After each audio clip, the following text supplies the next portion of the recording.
wabarakatuh. Perkenalkan, nama saya Amanda Septiana, NPM 201110600343 dari kelas C Pendidikan Biologi. Di sini saya perwakilan dari kelompok 1 ingin menjelaskan tentang ekosistem dan ketergantungan alam. Baik, pandangan Islam mengenai ekosistem dan ketergantungan alam. Kita ketahui lingkungan hidup adalah sistem yang merupakan kesatuan ruang dengan semua benda, daya, keadaan, dan makhluk hidup, termasuk di dalamnya manusia dan perilakunya yang mempengaruhi kelangsungan peri kehidupan dan kesejahteraan manusia serta makhluk hidup lainnya. Sebagaimana firman Allah dalam Quran Surat Al-Baqarah ayat 164. Sesungguhnya dalam penciptaan langit dan bumi, silih tergantinya malam dan siang, bahtera yang berlayar di laut membawa apa yang berguna bagi manusia, dan apa yang Allah turunkan dari langit berupa air. Lalu dengan air itu dia hidupkan bumi sesudah mati atau keringnya, dan dia sebarkan di bumi itu segala jenis hewan dan pengisaran angin dan awan yang dikendalikan antara langit dan bumi. Sungguh terdapat tanda-tanda keesaan dan kebesaran Allah bagi kaum yang memikirkannya. Keseimbangan ekosistem perlu ada penjagaan dan pengawasan dari manusia sebagai khalifah di bumi. Karena bumi diciptakan dalam kondisi seimbang atau ideal. Hal ini sesuai dengan Quran Surat Al-Hajj ayat 63 yang berbunyi, Bismillahirrahmanirrahim. Lam taro Allah anzala minas sama'i ma'an fatusbihul ardu makhdarratan innallaha latifan khabir, yang artinya, apakah kamu tiada melihat bahwasanya Allah menurunkan air dari langit lalu jadilah bumi itu hijau? Sesungguhnya Allah Maha Halus lagi Maha Mengetahui. Ekosistem dan ketergantungan alam. Baik, kita ketahui dulu apa itu sih ekosistem. Jadi ekosistem adalah suatu sistem ekologi yang terbentuk oleh sistem timbal balik yang tidak terpisahkan antara makhluk hidup dengan lingkungan. Suatu ekosistem terdiri dari semua hewan hidup dan tumbuhan dan materi non-hidup di tempat tertentu seperti hutan atau danau. Semua makhluk hidup dalam suatu ekosistem bergantung pada semua hal-hal lain, hidup dan non-hidup, untuk keberlangsungan hidupnya, untuk persediaan makanan dan kebutuhan lainnya. Kemudian, ekologi adalah ilmu yang mempelajari tentang hubungan timbal balik antara organisme dengan lingkungan hidupnya. Saling ketergantungan atau interdependensi dibagi menjadi dua, yaitu antar komponen penyusun ekosistem dan antar produsen, konsumen, dan dekomposer. Yang pertama yaitu antar komponen penyusun ekosistem.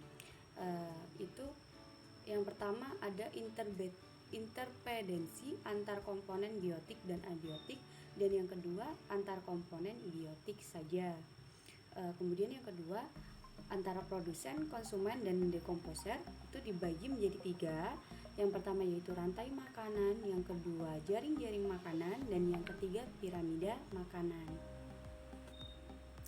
Jadi kesimpulannya dalam penjelasan saling ketergantungan atau interdependensi yaitu, saya ulangi kembali, saling ketergantungan antara komponen penyusun ekosistem disebut interdependensi.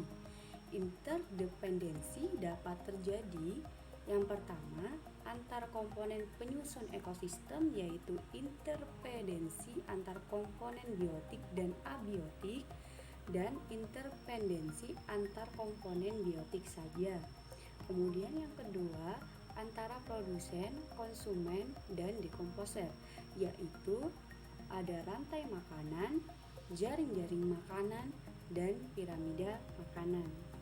Assalamualaikum warahmatullahi wabarakatuh. Nama saya Fatiatul Fadila dengan NPM 2011106063 dari kelas 2C Pendidikan Biologi akan melanjutkan pembahasan materi ekosistem manusia atau disebut juga culture.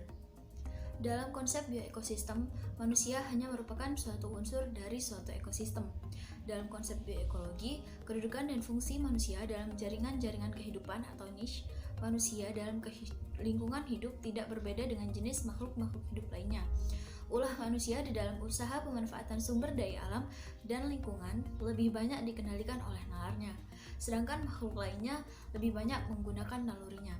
Dalam konsep geososial system, lingkungan hidup tidak menyangkut hanya komponen biofisik, akan tetapi juga hubungan sosial budaya manusia. Di sini, perbedaan pokok antara konsep bioekosistem dan konsep geososial system, yang pertama hanya menyangkut komponen biofisik, sedangkan yang kedua menyangkut komponen biofisik dan komponen sosial budaya. Kegiatan manusia di dalam usahanya memanfaatkan sumber daya alam dan lingkungan demi kelangsungan dan kelestariannya hidupnya dapat dikatakan atas penalaran. Tiap kegiatan disertai dengan motivasi yang dikaitkan dengan kebutuhan-kebutuhan menurut norma-norma perorangan, kelompok, masyarakat, agama, ekonomi, politik, dan lain-lain. Hubungan interaksi antar makhluk hidup ada beberapa bentuk. Yang pertama yaitu simbiosis, yang kedua antibiosis, yang ketiga predatorisme, dan yang keempat kompetisi. Yang pertama simbiosis, artinya sebuah hubungan atau pola interaksi di antara makhluk hidup yang berbeda jenis, terdiri dari simbiosis mutualisme, simbiosis parasitisme, dan simbiosis komensalisme. Simbiosis mutualisme artinya hubungan antar makhluk hidup yang saling menguntungkan satu sama lain. Simbiosis parasitisme artinya hubungan antar makhluk hidup di mana satu pihak diuntungkan sedangkan pihak lainnya dirugikan. Sedangkan simbiosis komensalisme yaitu hubungan antar makhluk hidup di mana satu pihak diuntungkan sedangkan pihak lainnya tidak merasa diuntungkan maupun tidak merasa dirugikan. Lalu contoh saling ketergantungan di antara komponen biotik dengan komponen abiotik ada dua. Yang pertama yaitu misalnya aktivitas cacing tanah yang dapat menyuburkan tanah. Hal tersebut dapat terjadi karena ketika berada di dalam tanah, cacing tanah akan meninggalkan bekas atau jejak berupa rongga udara. Hal itulah yang membuat tumbuhan dapat mengambil oksigen untuk bernafas. Yang kedua yaitu bintil akar atau tonjolan kecil di akar kacang tanah yang mengandung bakteri rhizobium, di mana bakteri ini dapat membantu menyuburkan tanah karena dapat menangkap nitrogen. Oksigen yang dihasilkan juga menyejukkan udara dan air yang sangat diperlukan oleh tumbuhan dalam proses fotosintesis. Kemudian, contoh saling ketergantungan antara komponen biotik ada dua jenis. Yang pertama sejenis dan kedua tidak sejenis. Yang pertama yaitu misalnya adanya ketergantungan orangutan dengan induknya, bayi dengan ibunya, dan kerja sama semut dalam makanan. Dan juga terjadi pada saat akan melakukan perkawinan, di mana hewan jantan memerlukan hewan betina, begitupun sebaliknya. Yang kedua, yang tidak sejenis, misalnya saling ketergantungan yang terjadi antar makhluk hidup yang berbeda jenis, yaitu terjadi pada produsen, konsumen, dan juga dekomposer atau pengurai. Dalam suatu ekosistem, terjadi ketergantungan di antara ketiga hal tersebut. Peristiwa makan dan dimakan terjadi antara produsen, konsumen, dan juga pengurai, yang selanjutnya membentuk rantai makanan. Rantai makanan adalah sebuah peristiwa makan dan dimakan dengan urutan dan arah tertentu, di mana pada proses ini terjadi perpindahan energi dari produsen ke konsumen, kemudian ke pengurai. Di dalam suatu ekosistem, rantai makanan yang satu berhubungan dengan rantai makanan yang lainnya dan membentuk suatu jaring-jaring makanan. Secara umum dapat dikatakan bahwa di dalam ekosistem terdapat lebih banyak produsen daripada konsumen. Keadaan ini dapat digambarkan dalam bentuk piramida yang disebut piramida makanan. Assalamualaikum warahmatullahi wabarakatuh. Perkenalkan, nama saya Melin Dinaningrum, NPM 2011060098. Dalam suatu ekosistem, keseimbangan itu tidaklah statis, melainkan dinamis atau bergerak serta berubah-ubah. Ia selalu berubah-ubah, kadang berubah menjadi besar, kadang pula menjadi kecil. Perubahan itu bisa secara alamiah maupun disebabkan oleh perbuatan manusia. Lingkungan terdiri dari beberapa komponen abiotik, yaitu tanah, air, dan udara, serta komponen abiotik, yaitu tanaman, hewan, dan jasad renik, serta kultur. Kultur yang dimaksud di sini adalah manusia. Bila suatu ekosistem terganggu, maka keseimbangannya pun ikut terganggu. Baiklah, di sini saya akan menjelaskan contoh dari rantai makanan, jaring-jaring makanan, dan piramida makanan. Seperti yang terlihat dari gambar yang pertama, rantai makanan. Dalam gambar terlihat rumput sebagai produsen dimakan oleh belalang sebagai konsumen pertama. Belalang kemudian dimakan oleh katak sebagai konsumen kedua. Katak dimakan oleh ular yang merupakan hewan karnivora sebagai konsumen ketiga, dan ular dimakan oleh elang sebagai konsumen keempat. Jika elang mati, maka bangkainya akan diurai oleh organisme dekomposer, yaitu jamur. Kemudian yang kedua adalah penjelasan gambar piramida makanan. Seperti yang kita ketahui, dalam suatu ekosistem umumnya tidak hanya terdiri dari satu rantai makanan, akan tetapi banyak rantai makanan. Tumbuhan hijau tidak hanya dimakan oleh satu organisme saja, tetapi dapat dimakan oleh berbagai konsumen primer. Misalnya, bunga sepatu daunnya dimakan ulat. Ulat juga dimakan daun sawi. Daun sawi pun juga akan dimakan belalang. Belalang kemudian dimakan katak dan burung pipit. Burung pipit juga akan makan ulat, dan seterusnya.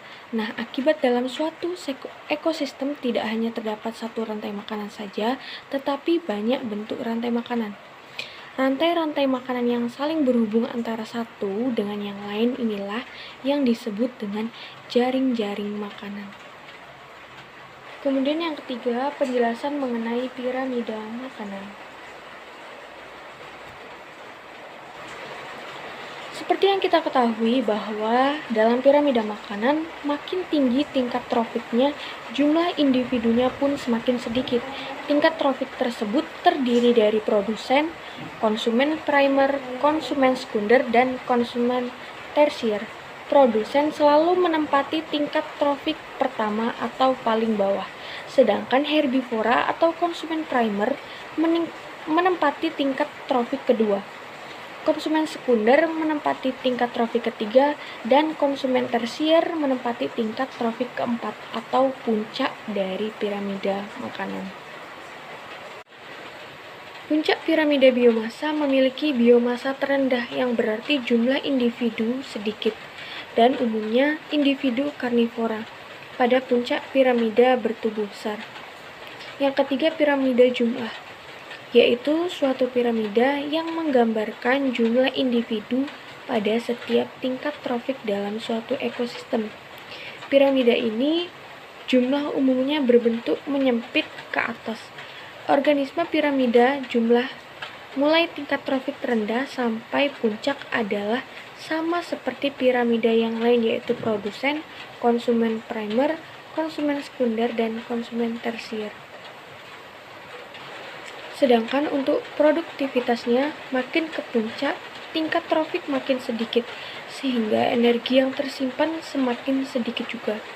Energi dalam piramida dinyatakan dalam kalori per satuan luas per satuan waktu.